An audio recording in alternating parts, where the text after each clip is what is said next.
Dans cette petite vidéo-là, je vais vous expliquer c'est quoi l'origine d'un objet. Pour commencer, pour faire une définition simple, l'origine d'un objet, c'est ce qui définit sa position dans les axes X, Y et Z.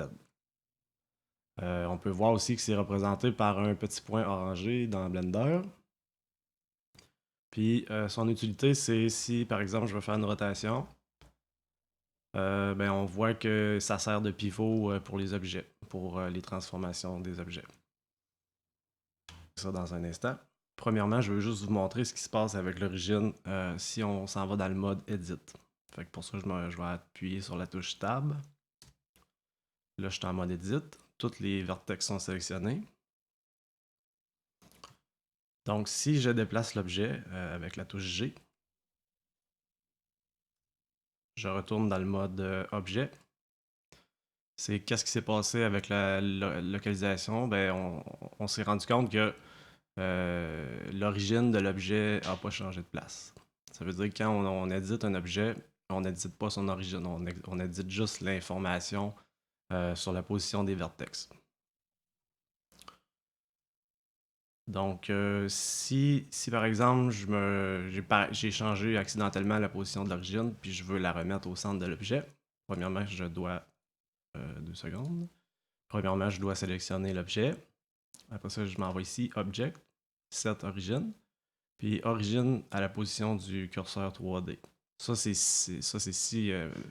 comme je vais vous montrer dans un instant, si je veux la mettre à une position particulière. Mais dans la majorité des cas, on fait juste origine origine to geometry. Fait que là, ici, l'origine est retournée au centre du cube.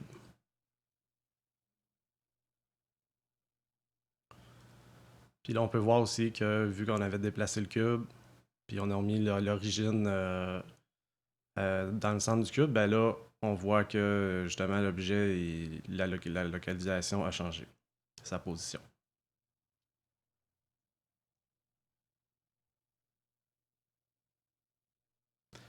Là, ce que je viens de faire, je viens d'appuyer sur Alt-G.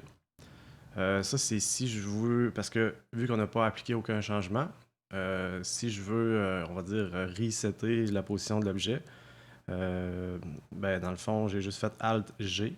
G, c'est pour déplacer, puis Alt, c'est comme pour annuler le déplacement. Fait que ça, c'est valide tant et aussi longtemps que j'aurai pas appliqué les changements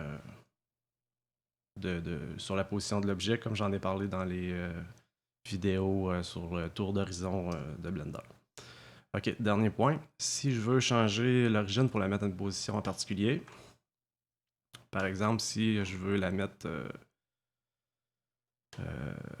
admettons que je voudrais me servir, je sais pas moi, du cube comme d'une porte, là, par exemple, ben là, je pourrais choisir de sélectionner un arrêt. Et là, je peux faire Shift S, Shift S, curseur à ce que j'ai sélectionné. Après ça, je retourne dans le mode Objet. Après ça, Object, Set Origin. Puis là, je vais dire l'origine à la position du curseur. Donc là, comme on peut voir, le petit point orangé, il est rendu ici.